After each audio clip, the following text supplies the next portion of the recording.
اور اس تقسیم کی بنیادی وجہ بڑی عجیب و غریب ہے، اگرچہ کہ گورے اس کی اور وجوہات بتاتے ہیں، لیکن بنیادی وجہ یہ تھی کہ اس علاقے کے اندر تیل نکل آیا تھا اور سمجھتے تھے کہ خلافت عثمانیہ کے اندر تیل آیا تو پھر مسئلہ بن جائے گا۔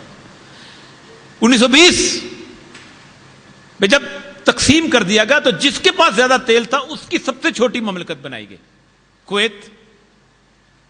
یو اے ای کی 7 ہوتی تھی، اب 7 مل کے ایک بنی ہے، ام القوین، فجیرہ وغیرہ، قطر، اس کے بعد بحرین، پھر سعودی عربیہ، اور یہ سارے ملا کے۔ اور سعودی عربیہ کا اس لیے وجہ تھا کہ پہلے حجاز انہوں نے علیحدہ کیا تھا شریف مکہ کو، پھر شریف مکہ سے ان کی نہیں بنی تو انہوں نے عبد الوہاب نجدی کے ساتھ پیروکار جو تھے عبد العزیز بن سعود جو ہیں، ان کو سعود خاندان کو کہا حملہ کر لو، اور پھر وہ ایک سلطنت بعد میں بن گئی، یمن، مسقط، سب کو علیحدہ علیحدہ۔ اس کرنے کے بعد جو سب سے بڑی اس پوری دنیا کے ساتھ ظلم ہوا، اور جس کو وہ واپس جا رہے ہیں، ہم نہیں جا رہے۔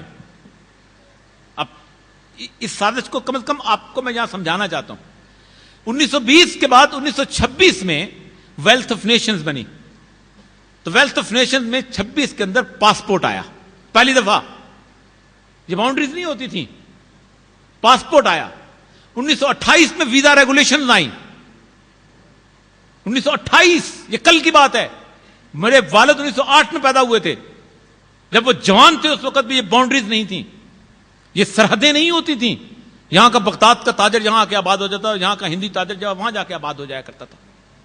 اس باؤنڈریز کو تقسیم کر دیا گیا کہ تاکہ یہ لوگ ایک دوسرے کی طرف، اس کو سینٹٹی دے دی گئی۔ یہ تو مرز، وہ فارسی کہتا ہے مرزبان ہے ہمارا، یہ سرحدوں کا محافظ ہے، اس کو یہاں ختم کر دیا گیا اس ساری کیفیت کو۔ پورا یورپ آج گھوم لیجئے، اس 40 سال کے بعد واپس آ گیا، جس نے 100 سال جنگ لڑی۔ انیک صاحب گئے ہوں گے، آپ فرانس سے نکلتے ہیں، بیلجیم کا بارڈر آپ کو پتہ بھی نہیں چلتا، ایسے لگتا ہے کہ سراب گوٹ جا رہے ہیں۔ بیلجیم سے نکلتے ہیں آپ ہالینڈ میں، آپ کو پتہ نہیں چلتا آپ کہاں جا رہے ہیں۔ جن کی نہ زبان ایک، نہ رنگ ایک، نہ نسل ایک، نہ مذہب ایک، کوئی پروٹیسٹنٹ ہے تو کوئی رومن کیتھولک ہے تو کوئی کسی اور قسم کے بیپٹسٹ چرچ کا ماننے والا ہے، اور کوئی ویسے ہی سیکولر ہے۔ ایک کرنسی، ایک جھنڈا، ایک کانسٹیٹیوشن کے نیچے کے جمع ہو گئے ہیں، آپ کو نہیں جمع ہونے دیں گے۔ آپ جب بات کریں گے تو کہیں گے they want the خلافہ بیک۔ آپ کا بنیادی مسئلہ یہ ہے، وہ جو اقبال نے جو خواب دیکھا تھا نا کہ نیل کے ساحل سے لے کر تا بخاک کاش، آپ کو نہیں ہونے دیں گے، اس لیے کہ آپ کے اوپر حکمران مسلط کر دیے گئے، وہ لوگ کہ جو آپ کو تقسیم کریں۔ آپ انگریز کے آنے سے پہلے، مفتی صاحب ذرا اپنی تاریخ اٹھا کے دیکھ لیں، دیوبند کی، بریلوی کی، شیعہ کی، انگریز کے آنے سے پہلے 1857 سے پہلے مجھے پورے بر صغیر کے اندر ایک شیعہ سنی فساد دکھا دیں، ایک نہیں ہے۔ سب سے بڑا نام اینٹی شیعہ جو ہے وہ تحفہ اسنا شیعہ جنہوں نے لکھی تھی، شاہ عبد الحق، ان کا نام شاہ عبد العزیز محمد عزیز۔ انگریز ڈپٹی کمشنر نے ان کو بلایا کہ مولانا یہ بتائیے کہ تعزیہ حلال ہے یا حرام ہے؟ لاٹھی کو بھائی پتا شرارت کہاں سے آئی؟ کہا تعزیہ واجب ہے۔ لوگوں نے پوچھا کیسے واجب ہوگا؟ فلاں کرے المشرکین، وجوب کا فکرہ دیا کہ جب مشرکین کے لیے آپ تو میں واجب قرار دیتا ہوں۔ لکھنؤ کے ڈپٹی کمشنر کے سامنے انگریز اس ریکارڈ کے اندر موجود، ان کو پتا تھا شرارت کہاں سے آ رہی ہے۔ آج تک مجھے بتائیے ایک شیعہ ہمیں تقسیم کیا گیا اور ہم تقسیم در تقسیم ہوتے گئے، اور تقسیم اب آتے ہیں کہ آپ لوگوں کے لیے امت مسلمہ کی باتیں اب چھوڑیں، اس لیے کہ نہ امت مسلمہ میں سعودی عرب کے شاہ عبداللہ نے میرا ساتھ دینا ہے اور نہ کسی اور نے ساتھ دینا ہے، نہ اس نے مبارک کی جانشینی میں کو آئے گا۔ اس ملک کی بات کرتے ہیں جو تقسیم جس میں ہم اب بیٹھے، میری اور آپ کی کیا ذمہ داری؟ کیونکہ اس سے زیادہ میں بڑی بڑی دعوے جو ہیں وہ کر کے بندہ تقریر کر کے چلا جاتا ہے، راستہ کچھ نہیں سجھائی دیتا۔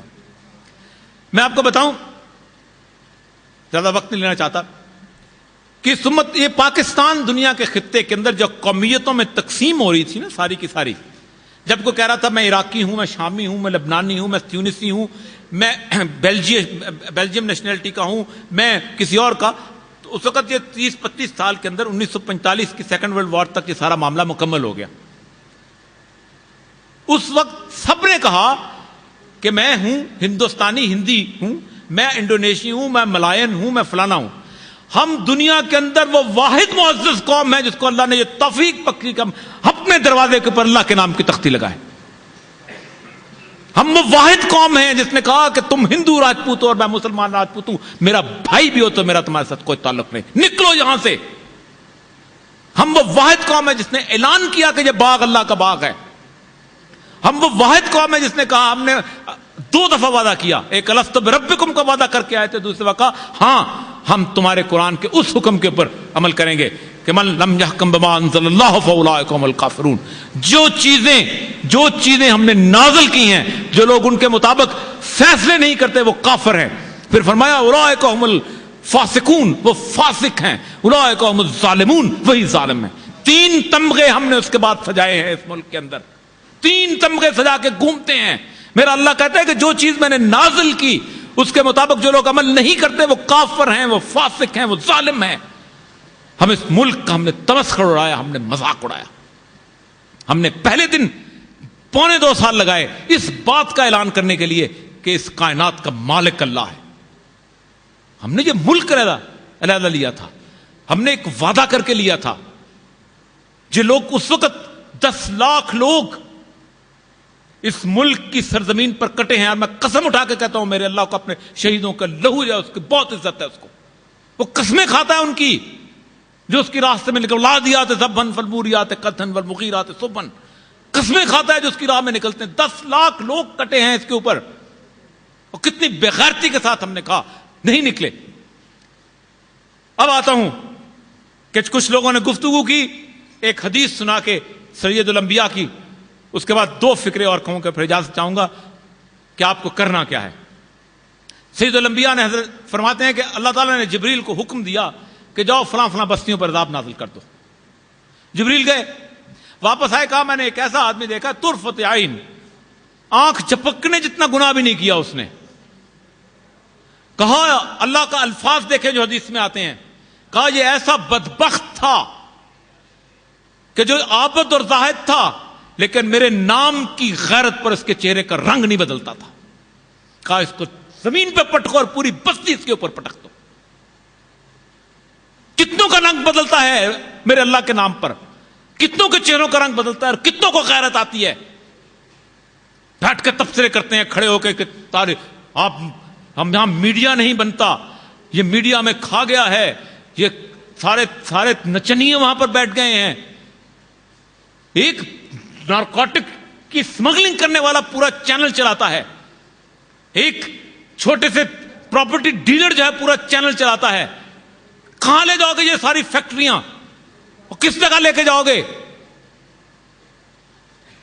شاید بولنے والا اور لکھنے والا تو شاید اللہ کے حضور اپنی چند چیزیں پیش کر دے کہ ہمارے گناہوں کو اس وجہ سے معاف کر دو. کس دولت کا حساب دو گے اللہ کے سامنے؟ وہی وہ آیت میں نے سب سے پہلے سورہ بنی اسرائیل کی پڑھی تھی کہ جب ہم کسی بستی پر ہلاکت نافذ کرنا چاہتے ہیں تو ہم اس کے خوشحال لوگوں کے اوپر حکم دیتے ہیں کہ جاؤ تم دین سے پھر جاؤ.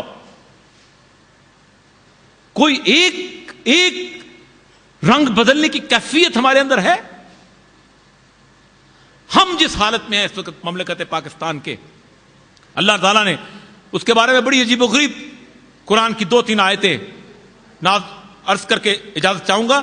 ایک بات یاد رکھیے کہ قیامت کے دن کسی قوم نے بحیثیت قوم پیش نہیں ہونا, کسی قوم نے نہیں, کہ ایک گھر نے بھی اکٹھے پیش نہیں ہونا. وَكُلُّهُمْ آتِيهِ يَوْمَ الْقِيَامَةِ فَرْدًا, انڈیویجول حساب. اور یا مقبول جان لاؤ تم کیا کرتے رہے ہو, بتاؤ تم کیا کرتے رہو. کوئی تمہارا باپ, تمہارے علاقے کا لوگ, کوئی تمہارا ساتھ نہیں دے گا.